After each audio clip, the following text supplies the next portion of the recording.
Welcome to the Hidden Heroes Talk Show. My name is Ariel, and this is Erin. Thank you for being with us today. Today's hidden hero is Jill Williams. She is calling in from Pasadena, California. Jill, thank you for being with us. Before we get started, will you just kind of introduce yourself? Where are you from? A little background about you. Okay, well, thank you so much, Ariel, for inviting me on the show. Again, my name is Jill Williams. I'm literally from the Midwest. I'm from Hammond, Indiana, but I've been in California for 13 years now, so I consider myself a California girl.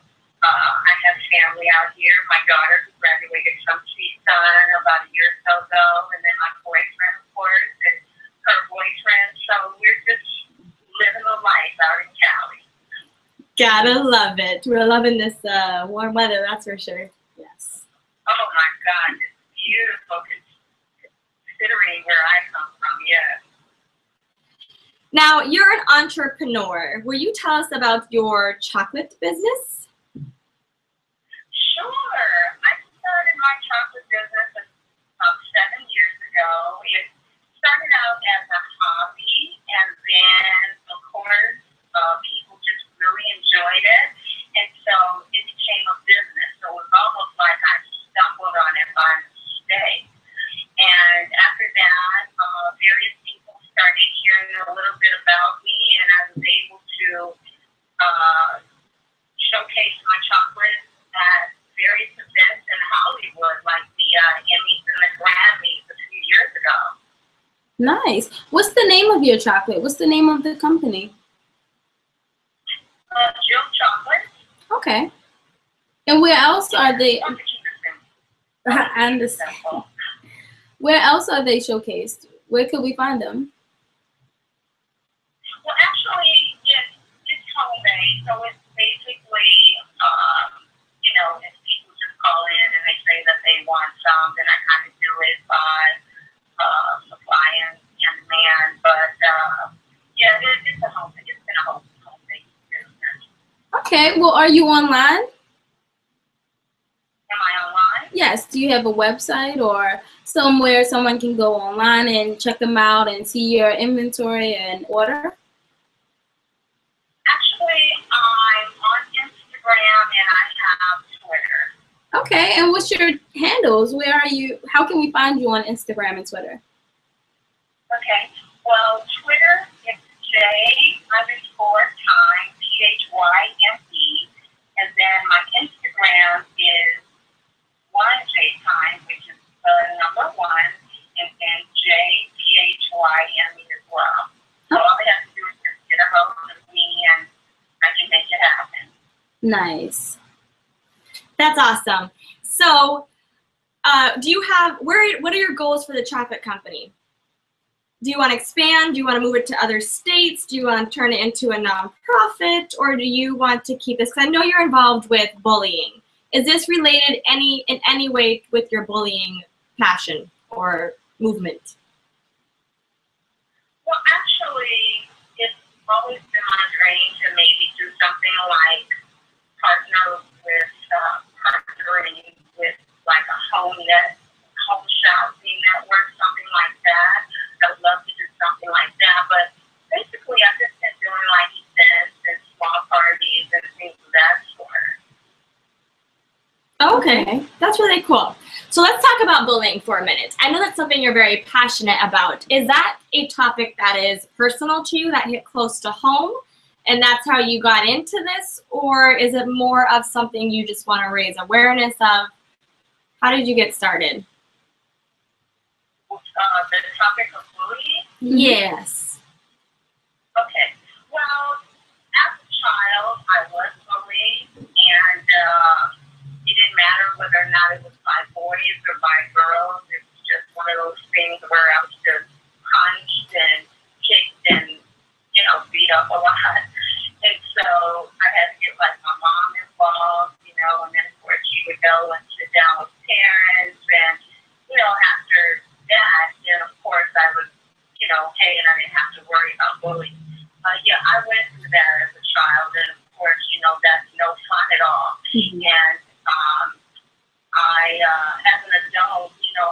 never wanted to turn my, negative into a positive. And so I just started mentoring and talking to girls, about, how they should, go to anybody, say their parents or, school officials, and just, talk about it if that's what they're going through. And in that particular class that I taught, a lot of kids were able to just kind of share, their stories, and, we were just trying to bring closure to that as well as awareness.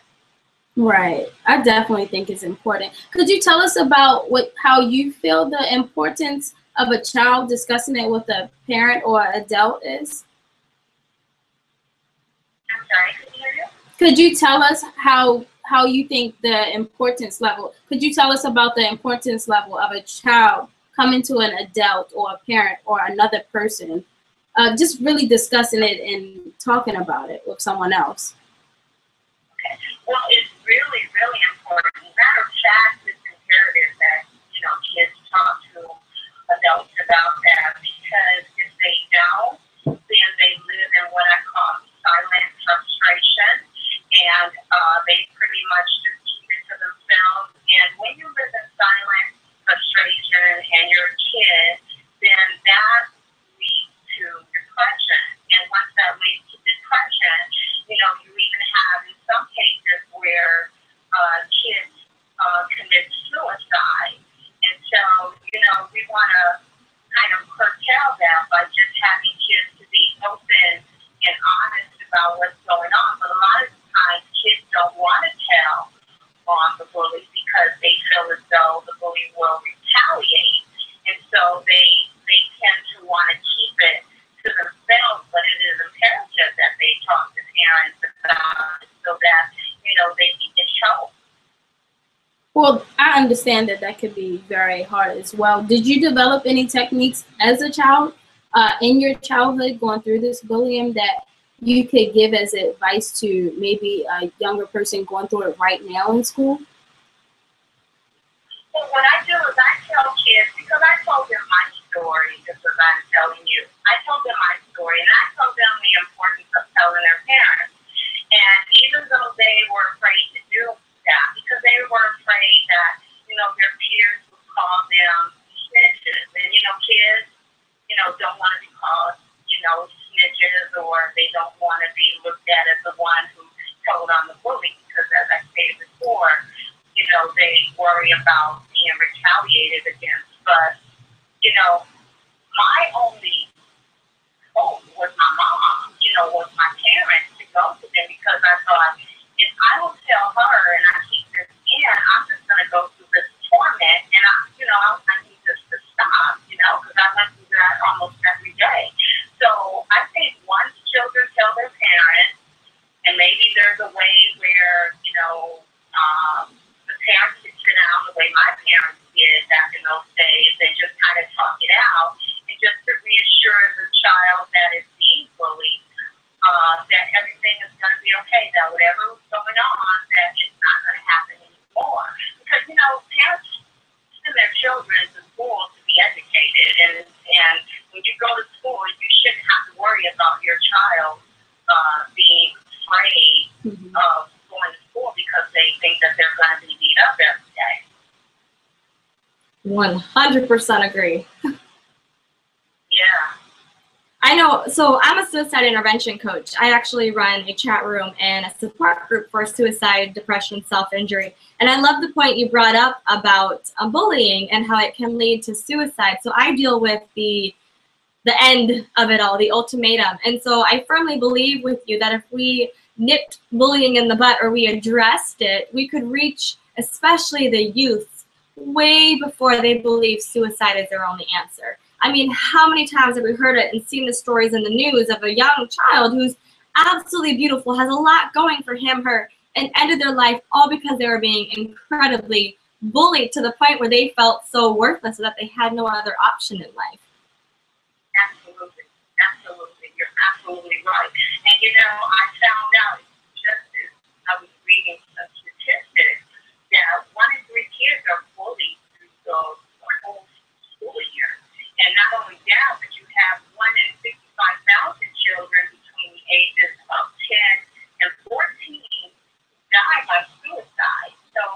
as we stated before, this has to be nipped in the bud because we're losing a generation of children. Yeah, I agree. That's a crazy statistic. 1 in 3. That's way more than we can afford. Like that's outrageous to me. It definitely has to start with the home. So, what advice would you give to the parent or guardian who child may be going through this in school? What advice would you give to them to relate to this child better or relate to this whole situation better? What I would suggest is that parents become what I call syndicates through.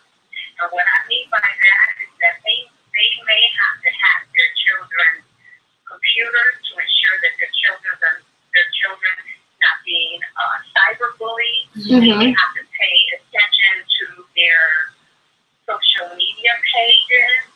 They may even have to go through their cell phones to make sure that, they're not getting derogatory text. So, it takes a village to raise a child. And not only is it parents that really need to get involved, but, we need our communities, we need our churches, we need everyone to get involved because, the child that, you may save may be someone that, you truly love. So it's just that we have to pay more attention to children. I mean, I know that a lot of parents work a lot, so we have a lot of latchkey kids. I get that. I was a single parent as well. But some kind of way out of your busy day, you'll have to find out what's going on with your kids because your kid can be bullied and you never know it. I am nodding my head like crazy because this is something I deal with all the time in my chat room. I'm like, have you showed your parents? Do your parents have any idea? And I will see screenshots of some of the cyberbullying that happens and the language and the anger and the hatred spewed at children or peers that they don't even know half the time. And I'm just like, first of all, where is the child of the kid being, or where is the parent of the child being bullied? Where is the parent of the child who is being the bully? And that is something we have a huge disconnect, especially with the next generation. There's a huge disconnect. There are so many kids who have Instagrams, Facebooks that their parents have no idea about. I cannot tell you how many very suicidal accounts I deal with on any given day, and then how many bullying scenarios that I deal with. And I am abhorred at the lack of monitoring happening. So I completely agree with you. Parents need to step up, guardians, adults need to step up. And I'm always saying, what makes you think that it is okay for you to talk to another human being in that manner? Absolutely. So it's sad. You're absolutely right. You're absolutely right. What advice do you give to parents whose children have fallen into bullying? How do you tell them to deal with it? The parent whose child is a victim of bullying, yeah. Oh, okay.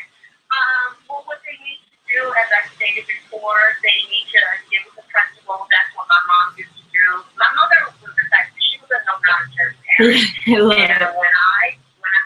when I dealt with this as a kid, my mother was the type where she would call the principal and say, look, I need to sit down with you and I need to sit down with the parent of the bully. And so my mother and that parent and the principal was in the principal's office coming up with a solution. And that is what I suggest.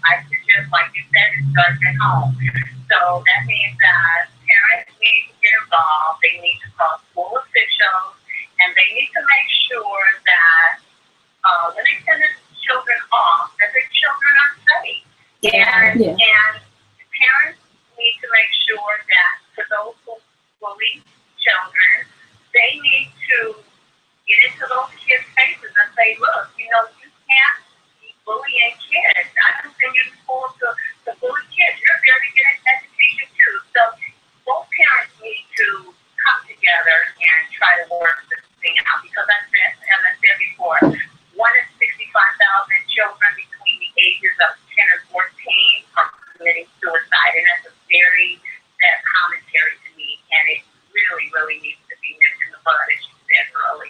And you know, another aspect of this too, what we're always talking about is lack of self-love. There's a whole generation, society isn't teaching us, schools aren't teaching us, a lot of times parents aren't teaching us self-love. If you, like for me, I can walk. If someone walks up to me and says, you can't walk, you kind of laugh at them like, okay, you're crazy. I know I can walk, I can walk. It's the same with, I know I'm beautiful or perfect or I am loved. If someone walks up to you and says, you're ugly, you laugh like, okay, I'm perfect. So anytime I have children coming to me saying, I'm being bullied, just saying I'm ugly, I always say, well, are you? Are you ugly? Do you know that you're beautiful? No, I am ugly. Okay. Then the issue here isn't necessarily, yes, they should not say that, slap on their wrist, don't talk like that. The issue here, though, is coming back to you and working on self-love and saying, I am beautiful. For many times, I tell girls, you're a princess. That's what you are. That's all that matters. If someone else calls you another name, it doesn't matter. Their words don't change who you are, your title. You are a princess. You are perfect. That's another aspect that children need to focus on, is coming back to the center and feeling complete and whole. And it's hard. I get it when you've had a broken family, a dysfunctional family, someone who's bullying you or abusive in your own home. But it all has to start within and start with self-love and knowing that I'm perfect regardless. I actually speak at homeless shelters, and I shared a story with kids that you might like to share with your mentoring situations. But a $20 bill, if you hold a $20 bill, crinkle it, stomp on it, tear it, is it still a $20 bill? Yes. So someone calling you names, stomping on you, bullying you, are you still $20? Are you still perfect? Are you still beautiful? Yes. So not letting something or someone's words affect who you truly are. You are so very right. I totally agree with that. And that's what, I have to basically teach my class, that no matter what people say about you, you are beautiful. Do not let them say that. I had a girl who told me that, she was called skinny all the time. She was called ugly. And even somebody had gone so far to say that her mother should have aborted her. And I thought, oh my God, I cannot believe that someone would even utter such craziness. But, again, well, you know what? Stated before. Sorry, another sad thing which happens all the time is kids telling them, you should just go commit suicide. Just go kill yourself. Do the world a favor. And I'm just like, who says that? Why is that okay for you to say that? But yeah, you're right. It's wrong. Yeah, absolutely. So you're right. We just have to keep encouraging our kids, letting them know that they're beautiful. Yeah. And everything that is said to them is a negative. And as I told kids once before, people who are hurting, they hurt people. So those same people who are bullied, they are hurting. There's something that's going on inside them as well. Absolutely. Jill, right before we wrap up, what's a quote that you would give to these children, that you would give to them, not just as for inspiration, maybe going to their parents, or maybe after they go to their parents and they see that bully in school, after they've already, quote unquote, snitched on them or pointed them out. What's a quote to keep them sane? What's a quote to keep them in a good health and wealth? It's pretty much what we said before. And Christina Aguilera had a song out about it. You're beautiful. Yeah. No matter what they say. Yeah. Nice. I absolutely love it. Jill, well, thank you for calling in with us. It's been an absolute pleasure. You are absolutely a hidden hero, making a difference in your own way, and not just a small way, but who knows how many lives and a ripple effect of lives that you're affecting with your courage and your bravery to stand up to this issue. And Ariel, I thank you so much for giving me this platform, and indeed, it has been a pleasure. Thank you so much. You're absolutely welcome. Again, you're listening to Hidden Heroes with Ariel and Aaron. Thank you for tuning in, and have a fantastic evening. Bye, guys.